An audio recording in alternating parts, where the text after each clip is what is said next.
जी अस्सलाम वालेकुम रहमतुल्लाहि व बरकातहू।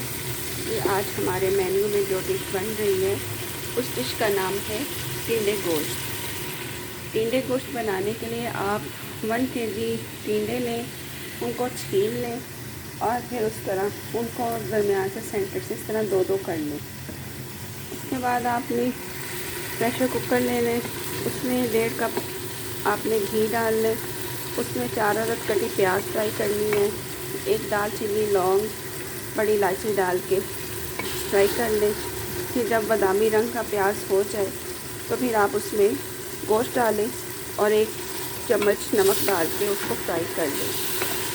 जब ये इस तरह फ्राई हो जाए तो फिर आप उसमें मसाला डालें। आपने मसाला जो है 1 चम्मच डाल देना।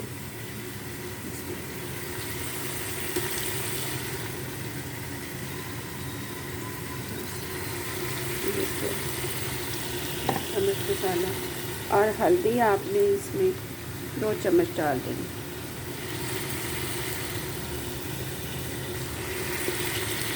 2 चम्मच हल्दी डाल दी। फिर इस मसाले को थोड़ा भून लें।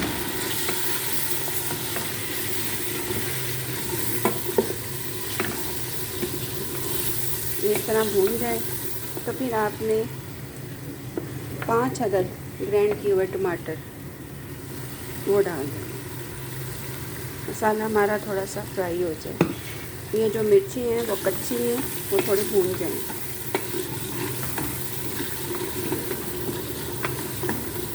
इसमें कोई अदरक नहीं है, कोई लहसुन नहीं है, ना कोई सब्ज़ धनिया, ना सब्ज़ मिर्च, कुछ नहीं। सिर्फ ये प्याज आप फ्राई करें, दालचीनी लौंग बड़ी इलायची से डाल देते और फिर उसमें आपने गोश्त डालना है। नमक से आप डाल के आपने फ्राई कर लेना है। फिर उसके बाद आपने नमक मिर्च हल्दी और सूखा पिसा पाउडर धनिया और हल्दी डालनी है। इसको फ्राई कर लेना, भून लेना है। फिर आपने 5 अदद ग्राइंड किए हुए टमाटर डाल देना।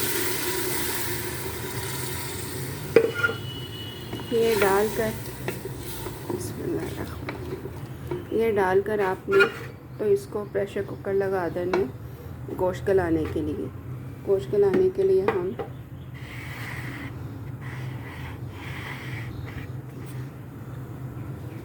ये मैं थोड़ा सा पानी डालूँगी। 1 गिलास आप पानी डाल के या 2 गिलास डाल के तो आप इसको प्रेशर कुकर लगा दें। जब ये गोश्त गल जाएगा फिर हम इसमें दही डालेंगे। 2 चम्मच 2 से 3 चम्मच दही डालेंगे। या आपके पास छोटे चम्मच है तो आप 5 ये 1 प्याली है, ये 1 प्याली में आप दही निकाल लें। इसको भी आपने ग्राइंड कर लें।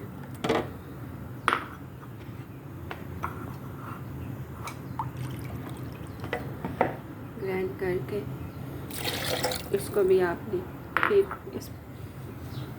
जब ये गोश्त गल जाए तो फिर आपने ये ग्राइंड किया हुआ दही डाल लें और फिर इसमें टिंडे डाल के भून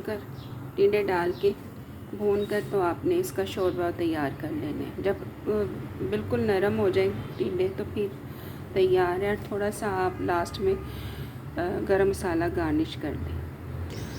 जी ये हमने 10 मिनट तकरीबन गोश्त को गला लिया। अब हम इसमें सारे टिंडे डालेंगे। टिंडे आपने हाथ से पकड़ के ऐसे डालने हैं, बाउल को इस तरह नहीं डालना है, ऐसे नहीं डालने, हाथों से पकड़ के डालने ताकि बीच में नीचे कोई गंद है तो वो रह जाए। इस तरह हम टिंडे डाल के तो इनकी भुनाई करेंगे टिंडों की। फिर उसके बाद थोड़ा सा भूनने के बाद फिर हम इसको शोरबा बनाने के लिए रख देंगे पानी डालकर। जब टिंडे उसमें शोरबे में अच्छी तरह गल जाएंगे फिर लास्ट में जो है हम ये जो दही है हमने जो ग्राइंड किया हुआ है 4-5 चम्मच वो फिर आखिर में सबसे आखिर में डालेंगे और फिर उसको थोड़ी देर पकने देंगे।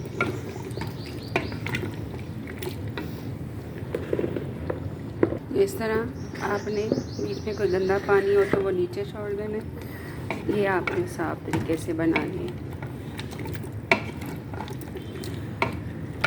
अच्छा खाना मेहनत भी मांगता है, भुनाई भी मांगता है और सफाई भी मांगता है, तो फिर आपके खाने में टेस्ट आता है।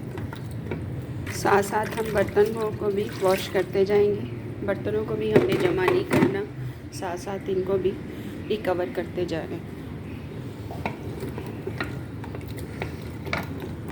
चूल्हा हमने अपना साफ़ रखना है, शेल्फें हमने साफ़ रखनी है, साथ साथ सफाई का भी ख्याल रखना है। और जो चीज़ें स्टेप बाय स्टेप चाहिए होंगी उनको हमने बाद में आगे करके रखना है, ताकि जब हम हंडिया पका रहे हो तो फिर उसमें वो चीज़ें आसानी से।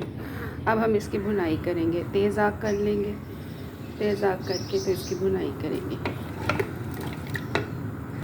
गोश्त हमने बिल्कुल नहीं गला लिया कि वो हलवा हो जाए। हमने गोश्त को 90% गलाया है, 10% नहीं गलाया है। अब हम टिंडों के साथ मिक्स करके बकाया जो 10% है उसको गला लेंगे।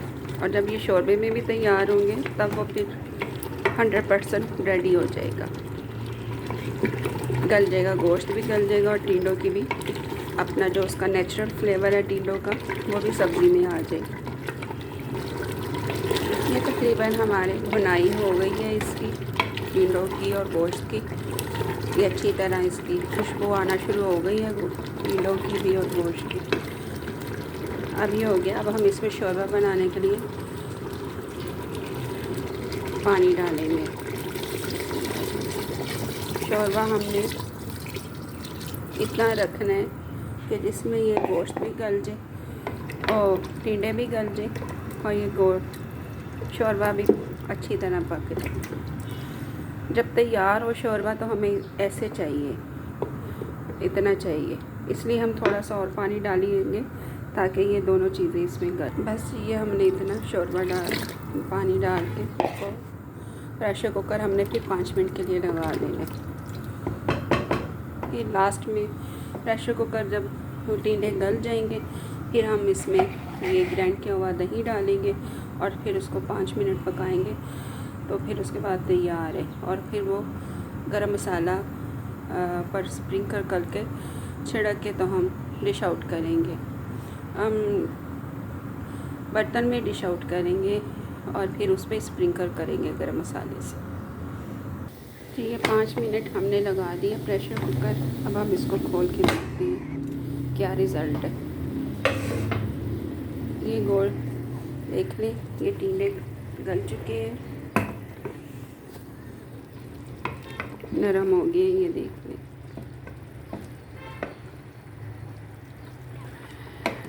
अब हम इसमें ये जो 5 चम्मच दही डाल के हमने इसको ग्राइंड किया था ये डाल देंगे। बिस्मिल्लाह। और इसको भी हम 2 मिनट पकने देंगे। अगर आप दही पहले डाल देंगे तो फिर आपके टिंडे सख्त रहेंगे। कभी भी आप आलू गोश्त बनाएं या टिंडे गोश्त बनाएं, कभी भी आप दही पहले ना डालें। जब आप सारी तैयारी कर लें, भुनाई कर लें, गोश्त गला लें, आलू गल जाए, शोरबा पक जाए, तैयार हो, तो लास्ट में आप दही डाल के तो उसको जो है ना पकने दिया करें थोड़ी देर। फिर उससे ये होता है कि ये जो होता है गोश्त हो या आलू हो या टिंडे हो, ये वहीं पे मतलब वहीं पे वो स्टिक हो जाते हैं। फिर ये ज़्यादा वो हलवा नहीं होते। तो इस तरह ये इनको ना थोड़ी सी समझ ले स्पोर्ट सी हो जाती है दही से, तो ये वहीं पे रुक जाते हैं। फिर ये ज़्यादा मज़ीद नहीं गलते ना, ये ज़्यादा होते हैं। और ये फिर इसका जब अपना भी फ्लेवर निकल आता है तो ये बिल्कुल नरम से, जैसे रसगुल्ले होते हैं नरम नरम से, उस तरह का ये इसका जायका बन जाता है। तो ये जैसे रसगुल्ला होता है वो एक शेप में आ जाता है, वो फैलता नहीं है। जब आप उसको पकड़ के खाएंगे, मुंह में रखेंगे, फिर ही वो मुंह में घुलेगा। इसी तरह ये टिंडे जो होते हैं रसगुल्लों की तरह हो जाते हैं। तो फिर ये जब आप नवाला खाएंगे तो फिर आपके वो नरम होएगा मुंह में। तो इसको हम थोड़ी देर पकने देंगे, उसके बाद ये तैयार है। बस ये अब हम डिश आउट करेंगे। बिस्मिल्लाहिर्रहमानिर्रहीम। आप इसको पराठे के साथ, सुबह नाश्ते में, दोपहर को तवे वाली रोटी या तंदूरी रोटी या खमीरी रोटी के साथ खा सकते हैं। बास चीज़ें होती हैं नान के साथ खाई जाती हैं, बास चीज़ें होती हैं जिन पे धनिया डाला जाता है, बास चीज़ें होती हैं जिनमें आप अदरक लहसुन दोनों चीज़ों का इस्तेमाल करें शोरबे वाले। लेकिन बास चीज़ें, सारी चीज़ें नहीं होती जिनमें आप अदरक का इस्तेमाल करें या सब्ज़ धनिए का करें या आप नान के साथ खाएं। तो इनमें लहसुन नहीं पड़ता, टिंडों में ना अदरक पड़ता है, और पायों में सब्ज़ धनिया नहीं मैं डालती, ना सब्ज़ मिर्चें डालती हूँ। निहारी में अलबत्ता ज़रूर डलता है, और फ़िश में, शोरबे वाली फ़िश में पड़ता है। इस तरह कुछ चीज़ें होती हैं जिसमें लहसुन अदरक की नहीं पड़ता, वो मज़ा है, नहीं तो वो जायका चेंज हो जाता है खाने का। भिंडियों में भी अदरक नहीं पड़ता, ना लहसुन पड़ता है। अलबत्ता आप जब गोश्त बनाए, भिंडी गोश्त बनाए, तो उसमें आप लहसुन का इस्तेमाल कर लें, लेकिन फिर भी उसमें अदरक नहीं डालते और ना सब्ज़ धनिया डलता है, सब्ज़ मिर्च का इस्तेमाल किया जाता है।